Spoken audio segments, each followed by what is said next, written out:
And he went out from there, and came into his own country, and his disciples followed him. And when the Sabbath day was come, he began to teach in the synagogue. And many hearing him were astonished, saying, From where has this man these things? And what wisdom is this that was given to him, that even such mighty works are wrought by his hands? Is this not the carpenter, the son of Mary, the brother of James and Joseph, and of Judah and Simon? And are not his sisters here with us? And they were offended at him. And Jesus said to them, A prophet is not without honor, but in his own country, and among his own kin, and in his own house. And he could there do no mighty work, save that he laid his hands upon a few sick folk, and healed them. And he marveled because of their unbelief. And he went round about the villages, teaching. And he called to him the 12, and began to send them forth 2 by 2, and gave them power over unclean spirits, and commanded them that they should take nothing for their journey, save a staff only, no scrip, no bread, no money in their purse, but be shod with sandals, and put not on 2 coats. He said to them, In what place soever you enter into a house, there abide till you depart from that place. And whoever will not receive you, nor hear you, when you depart from there, shake off the dust under your feet for a testimony against them. Truly I say to you, it will be more tolerable for Sodom and Gomorrah in the day of judgment than for that city. And they went out and preached that men should repent. And they cast out many devils, and anointed with oil many that were sick, and healed them. And King Herod heard of them, for his name was spread abroad. And he said that John the Baptist was risen from the dead, and therefore mighty works do show forth themselves in him. Others said that it is Elijah, and others said that it is a prophet, or as one of the prophets. But when Herod heard thereof, he said, It is John, whom I beheaded. He is risen from the dead. For Herod himself had sent forth and laid hold upon John, and bound him in prison for Herodias' sake, his brother Philip's wife, for he had married her. For John had said to Herod, It is not lawful for you to have your brother's wife. Therefore Herodias had a quarrel against him, and would have him killed, but she could not. For Herod feared John, knowing that he was a just man and holy, and observed him. And when he heard him, he did many things, and heard him gladly. And when a convenient day was come, that Herod on his birthday made a supper to his lords, high captains, and chief estates of Galilee. And when the daughter of said Herodias came in, and danced, and pleased Herod, and them that sat with him, the king said to the damsel, Ask of me whatsoever you will, and I will give it to you. And he swore to her, Whatsoever you will ask of me, I will give it to you, to the half of my kingdom. And she went forth and said to her mother, What will I ask? And she said, The head of John the Baptist. And she came in straightway with haste to the king, and asked, saying, I will that you give me by and by in a charger the head of John the Baptist. And the king was exceeding sorry, yet for his oath's sake, and for their sakes that sat with him, he would not reject her. And immediately the king sent an executioner, and commanded his head to be brought. And he went and beheaded him in the prison, and brought his head in a charger, and gave it to the damsel, and the damsel gave it to her mother. And when his disciples heard of it, they came and took up his corpse, and laid it in a tomb. And the apostles gathered themselves together to Jesus, and told him all things, both what they had done, and what they had taught. And he said to them, Come yourselves apart into a desert place, and rest a while. For there were many coming and going, and they had no leisure so much as to eat. And they departed into a desert place by ship privately. And the people saw them departing, and many knew him, and ran afoot there out of all cities, and outwent them, and came together to him. And Jesus, when he came out, saw much people, and was moved with compassion toward them, because they were as sheep not having a shepherd, and he began to teach them many things. And when the day was now far spent, his disciples came to him and said, This is a desert place, and now the time is far past. Send them away, that they may go into the country round about, and into the villages, and buy themselves bread, for they have nothing to eat. He answered and said to them, Give them to eat. And they said to him, Will we go and buy 200 pennyworth of bread, and give them to eat? And he said to them, How many loaves do you have? Go and see. And when they knew, they said, 5, and 2 fishes. And he commanded them to make all sit down by companies upon the green grass.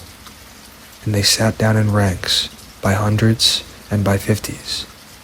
And when he had taken the 5 loaves and the 2 fishes, he looked up to heaven, and blessed, and broke the loaves, and gave them to his disciples to set before them. And the 2 fishes divided he among them all.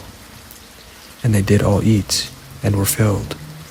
And they took up 12 baskets full of the fragments, and of the fishes. And they that did eat of the loaves were about 5,000 men. And straightway he constrained his disciples to get into the ship, and to go to the other side before to Bethsaida, while he sent away the people. And when he had sent them away, he departed into a mountain to pray. And when even was come, the ship was in the midst of the sea, and he alone on the land. And he saw them toiling and rowing, for the wind was contrary to them. And about the 4th watch of the night he came to them, walking upon the sea, and would have passed by them.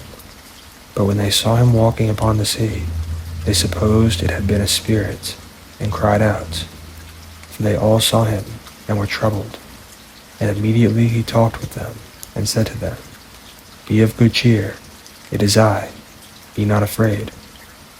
And he went up to them into the ship, and the wind ceased, and they were sore amazed in themselves beyond measure, and wondered. For they considered not the miracle of the loaves, for their heart was hardened.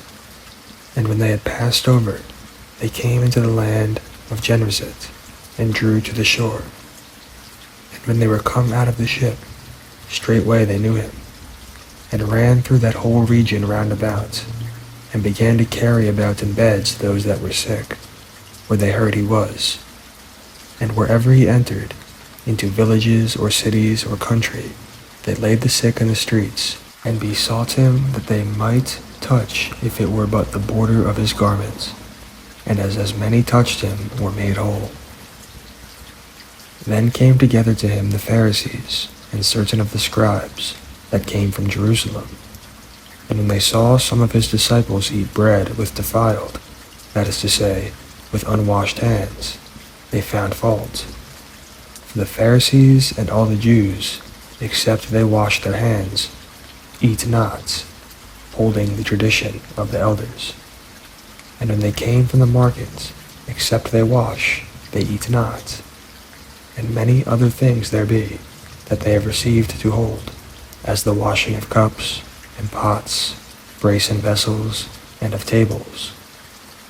Then the Pharisees and scribes asked him, Why walk not your disciples according to the tradition of the elders, but eat bread with unwashed hands?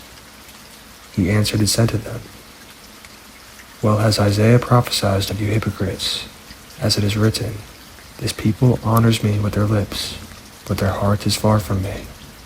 Howbeit in vain do they worship me, teaching for doctrines the commandments of men. For laying aside the commandment of God, you hold the tradition of men, as the washing of pots and cups, and many other such like things you do.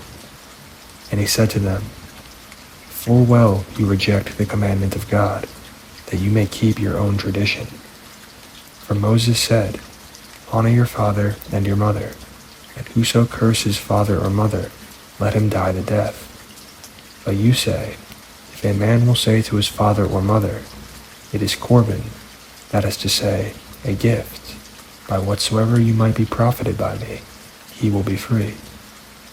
And you suffer him no more to do aught for his father or his mother, making the word of God of none effect through your tradition that you have delivered, and many such like things you do. And when he had called all the people to him, he said to them, "Hearken to me, every one of you, and understand. There is nothing from without a man that entering into him can defile him, but the things that come out of him, those are they that defile the man.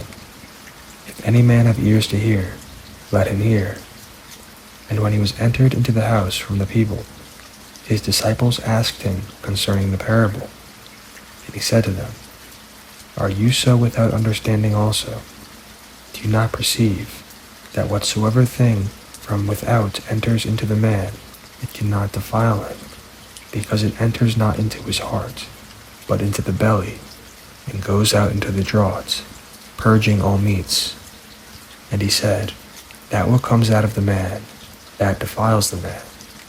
For from within, out of the heart of men, proceed evil thoughts, adulteries, fornications, murders, thefts, covetousness, wickedness, deceit, lasciviousness, an evil eye, blasphemy, pride, foolishness.